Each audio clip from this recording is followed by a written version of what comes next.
ఈ పక్షంలో మీ గోచార గ్రహగతులు కనుక చూసుకున్నట్లయితే మిశ్రమ ఫలితాలే కనపడుతున్నాయి. చాలా జాగ్రత్తగా ఉండాలి.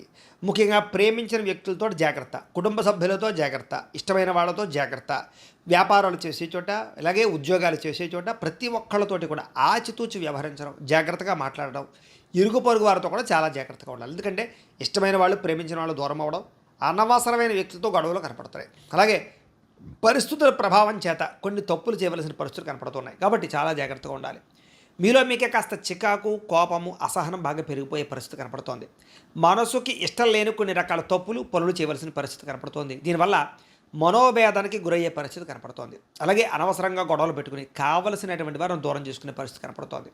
మీకు ఏం కావాలో తెలియక బాధపడే పరిస్థితి కూడా కనపడుతోంది. జాగ్రత్త. అతిగా మాట్లాడడం, అతిగా తినడం, అతిగా ఎవరితోట వ్యవహారాలు నడపడం, ప్రేమ వ్యామోహాలు, శారీరక కోరికలు ఇలాంటివన్నీ కూడా అతిగా చేసే ప్రతిదీ ఇబ్బంది పెడతాయి. కాబట్టి అతి సర్వత్రా వర్జయ్యేది.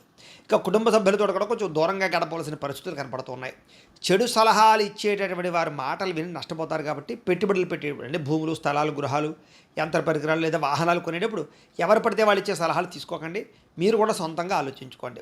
ఇంకా అలాగే భార్యాభర్తల మధ్య కూడా గొడవలు కనపడుతూ ఉన్నాయి. వ్యాపారం చేసేటప్పుడు కూడా స్వల్ప ఇబ్బందులు, ఆర్థిక సమస్యలు కనపడుతున్నాయి. ప్రతి చిన్న విషయానికి ఉద్రేకపడడం కానీ, కోపంగా నిర్ణయాలు తీసుకోవడం కానీ మంచిది కాదు. అలాగే కుటుంబంలో కలహాలు, మనస్పర్ధలు, ఆస్తి వివాదాలు లాంటివి ఇబ్బంది పెడతాయి. అన్నదమ్ములతోటి, అక్క చెల్లెళ్ళతోటి, కుటుంబ సభ్యులతోటి చాలా జాగ్రత్తగా వ్యవహారాలు నడుపుకోవాలి. అలాగే ఏదైనా పెద్ద పెద్ద సమస్యలు ఉన్నట్లయితే కనుక పెద్ద మనుషుల ద్వారా పరిష్కరించుకుంటే మీకు బాగుంటుంది. సంపాదన కన్నా ఖర్చు అధికంగా కనపడుతుంది. కాబట్టి చాలా జాగ్రత్తగా ఖర్చులు పెట్టుకోవాలి. ఇక అప్పులకు సంబంధించినటువంటి విషయంలో తప్పనిసరి పరిస్థితుల్లో అప్పులు చేయవలసి రావడము, గతంలో చేసిన అప్పులు తీరకపోవడము, ఈఎంఐలు, క్రెడిట్ కార్డులు వీటి వల్ల కూడా కొంచెం ఇబ్బందులు తలెత్తే అవకాశాలు కనపడుతున్నాయి. ఉద్యోగస్తులకి మంచి మంచి ఉద్యోగ అవకాశాలు వచ్చినట్టే వచ్చి చేజారే పరిస్థితి కనపడుతోంది. విదేశీ ఉద్యోగ ప్రయత్నాలు కూడా కొంచెం వాయిదా పడే పరిస్థితి కనపడుతోంది. అలాగే ఆదాయపరంగా కూడా అనుకున్నంత ఆదాయం రాకపోవడం వల్ల ఇబ్బందులు కనపడుతూ ఉన్నాయి. తప్పుడు ప్రదేశాల్లో పెట్టుబడులు, ఇన్వెస్ట్మెంట్లు చేయడం వల్ల కూడా నష్టం కనపడుతుంది. కాబట్టి షేర్లోనూ, ట్రేడింగ్లోనూ డబ్బులు పెట్టడానికి మాత్రం ప్రయత్నం చేయకండి. భరించలేనటువంటి ఖర్చులు పెరిగిపోతాయి. తప్పనిసరి పరిస్థితుల్లో అప్పులు చేయవలసిన పరిస్థితులు కనపడుతున్నాయి.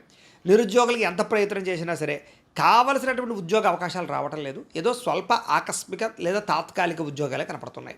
ఉద్యోగస్తులకి అధికారిక ఇబ్బందులు కనపడుతూ ఉన్నాయి. వివాదాలు, కోర్టు సమస్యలు ఇలాంటివి ఏమైనా ఉంటే కనుక వాయిదాలు పడే పరిస్థితి కనపడుతోంది.